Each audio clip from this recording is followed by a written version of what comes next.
میری چشم عالم سے چھپ جانے والے. تو حضور موجود. اور پہلے آپ نے سنا جب کربلا میں امام حسین رضی اللہ عنہ کو شہید کیا گیا، ان کے رفقا کو شہید کیا گیا، اس وقت ترمذی شریف کی حدیث موجود ہے کہ لوگوں نے خواب دیکھا مدینہ منورہ میں.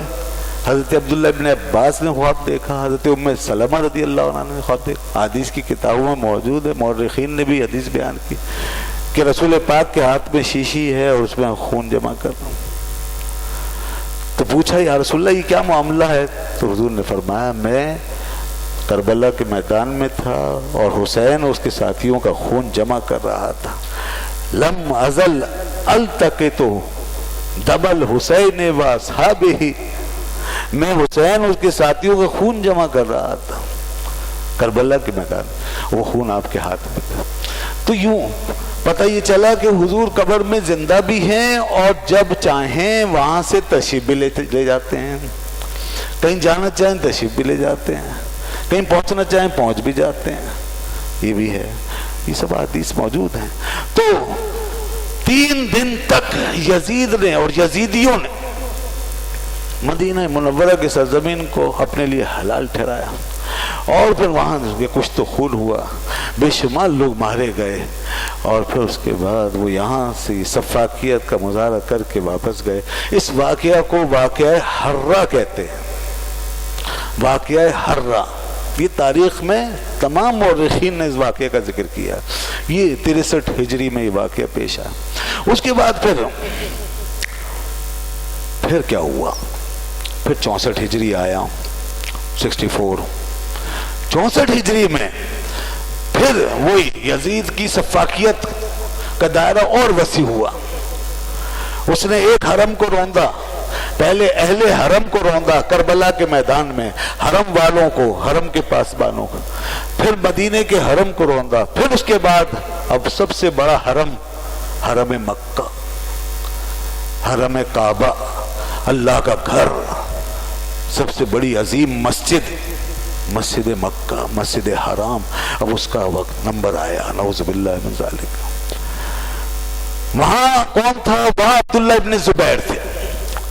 حضرت عبداللہ ابن زبیر رضی اللہ عنہ بھی ان لوگوں میں سے ہیں جنہوں نے یزید کی بیعت سے انکار کیا. انہوں نے بھی نہیں مانا. امام علی مقام کے ساتھ انہوں نے بھی تسلیم نہیں کیا تھا. امام علی مقام تو یہاں تشریف لے جا رہے تھے عراق، اور کربلا میں یہ ثانیہ ہو گیا. ادھر حضرت عبداللہ ابن زبیر وہ وہیں مکے میں ٹھہرے رہے اور بیعت سے انکار کیا. مکے میں حرم کعبہ میں پناہ لے کے وہاں بیٹھے رہے اور وہیں عبادتیں کرتے رہے اور سکون سے زندگی گزار رہے تھے. ادھر یزید کو پھر اقتدار کا نشہ اس کا جب اور بڑھا تو اس نے چاہا کہ عبداللہ ابن زبیر کو بھی سرنگو کروں اور اس سے بھی بیعت لوں. اب اس نے اس بات کی پرواہ نہیں کی کہ میں یہ کہاں چڑھائی کرنے جاتا ہوں، کس شہر پہ حملہ کرنے جا رہا ہوں، کس کے گھر کو رو دوں گا اور کیا بنے گا، اس کی پرواہ. یہ اقتدار کا نشہ، یہ دنیا کی حرص انسان کو اندھا کر دیتی ہے. کچھ نہیں دیکھتا انسان، اس کی آنکھوں میں پٹی بندھ گئی ہے. اور بالآخر اس نے پھر ایک لشکر تیار کیا، اور یہ جناب 64 ہجری کا واقعہ ہے جب مکہ مکرمہ کا محاصرہ کر لیا گیا. 40,000 کا لشکر مکہ مکرمہ کا گرد جمع ہو گیا اور حرم کعبہ کے گرد یہ لشکر کھڑا ہے باقاعدہ مسلح ہو کر. ان کے پاس تیر و تفنگ ہے، نیزے بھالے ہیں اور منجنیقیں ہیں. انہوں نے وہاں سے باہر سے محاصرہ کیا، اور جب محاصرہ لمبا ہو گیا اور مکے میں اندر حرم کعبہ میں جو لوگ تھے چھپے ہوئے تھے، جب وہ باہر نہیں آئے تو باہر سے پتھر برسائے گئے، حرم کعبہ پر پتھر برسائے گئے. اور جب بیت اللہ پہ پتھر لگے تو اس کے ٹکراؤ سے، رگڑ سے آگ لگ گئی اور اس کی چھت جل گئی. اور وہاں جو غلاف تھا وہ جل گیا، اور وہ جو سینگ تھے اس قربانی کے جو حضرت اسماعیل ذبیح اللہ علیہ السلام کے لیے اتری تھی، اس جانور کے مینڈے کے سینگ وہ بھی چل گئے، وہ وہیں کعبہ کی چھت سے لٹکے ہوئے تھے، وہ بھی چل گئے۔ یہ محاصرہ چل رہا تھا، یہ سنگباری ہو رہی تھی کہ اسی اثنا میں خدا کا قہر نازل ہو گیا، خدا کا قہر اترا اور یزید کو اللہ نے وہیں اس کی روح کو قبض کر لیا اور وہ بہت جلدی دنیا سے رخصت ہو گیا۔ اپنے اقتدار کے ماحول میں رہتے سہتے بڑے آرام سے بیٹھا ہوا تھا، وہیں مر گیا، اس کا دم نکل گیا اور یزید مرا۔ جب مرا تو یہاں جتنے محاصرہ کیے کھڑے تھے ان سے مخاطب ہو کر حضرت عبداللہ ابن زبیر نے کہا، یہاں اب کیا کرتے ہو؟ تمہارا خلیفہ تو مر چکا ہے، جاؤ اس کی خبر لو۔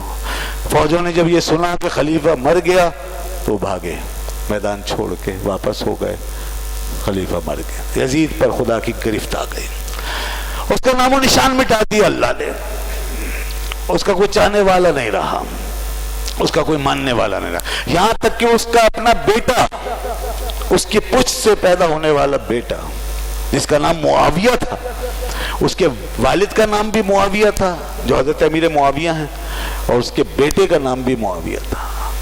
وہ معاویہ، وہ بیٹا، وہ خود اپنے باپ کے عمل کو ناپسند کرتا تھا اور کسی معاملے میں اپنے باپ کے ساتھ کھڑا ہونے کے لیے تیار نہیں تھا۔ اس کا بیٹا بھی اپنے باپ سے بدظن تھا، اس لیے وہ اپنے باپ کا نائب نہیں بننا چاہتا تھا، مگر لوگوں نے اس کو خلافت کے منصب پر بٹھا دیا۔ کہتے ہیں کہ وہ انتہائی نیک شخص تھا، بڑا متقی پرہیزگار تھا، بہت بعمل تھا، اور یہی وجہ ہے کیونکہ صالح اور نیک انسان تھا تو نیکی کی روح برائی کے مادے کو کیسے پسند کر سکتی ہے، اس لیے اس کی جنس یزید کی جنس کی طرف مائل نہیں تھی۔ بہرحال بہت کم عمری میں 20-21 سال کی عمر تھی، وہ تخت خلافت پر اس کو بٹھا دیا گیا۔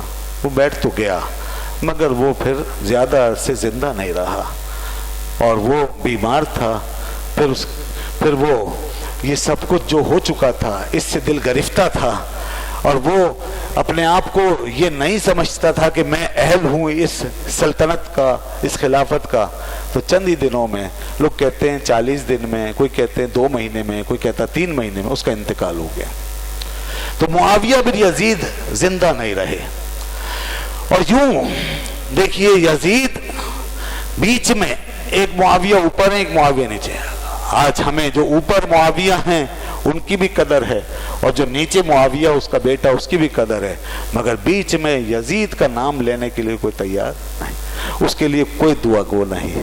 یہ ہے یزید کے کاموں کا اثر، یہ اس نے کمایا۔